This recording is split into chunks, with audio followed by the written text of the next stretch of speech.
Oke, kita cek soal yang satu ini. Latar belakang, sorry, latar tempat dan fenomena,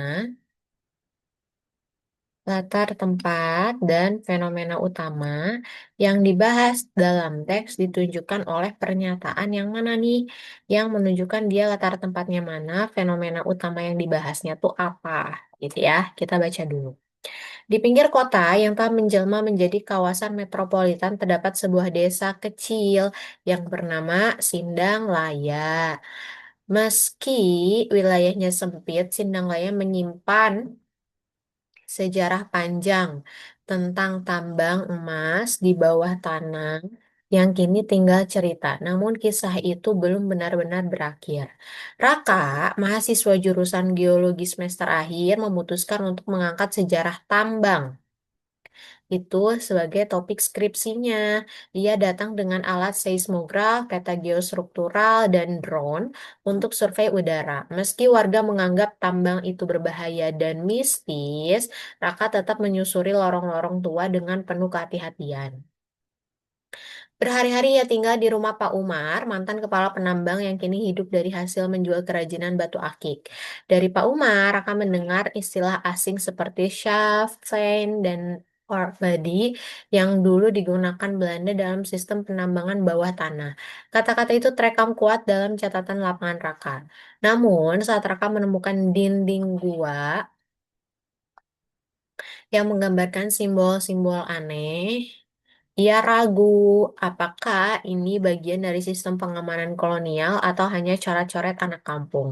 Keraguannya bertambah saat kamera drone merekam bayangan manusia di lorong sempit padahal lokasi itu seharusnya tertutup.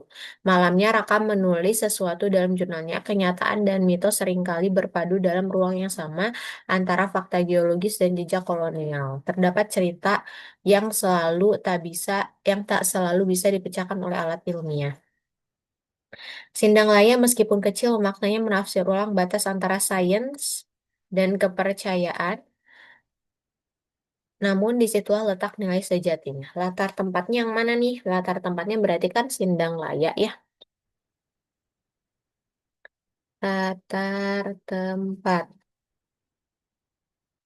Kan Sindang Laya ya, desa terpencil. Sindang Laya.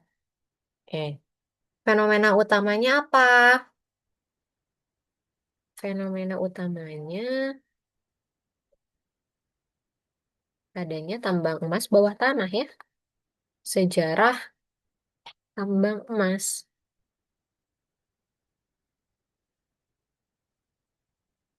bawah tanah. Oke. Berarti yang mana nih? Yang A, tambang emas aktif. Dia udah nggak aktif ya. Wilayah pinggiran kota yang menjadi pusat penelitian simbol gua. Bukan simbol guanya yang diteliti, tapi tambang. Sejarah tambang emasnya. Seorang mahasiswa geologi meneliti lorong tambang peninggalan Belanda. Tempatnya di mana ya? Bukan lorong tambang tempatnya. Tapi di Sindang Laya harusnya. Mantan kepala penambang membimbing bukan juga. Yang betul adalah desa kecil bernama Sindangaya yang menyimpan sejarah tambang emas. Jadi jawabannya adalah yang E. Oke, sampai bertemu di pembahasan selanjutnya.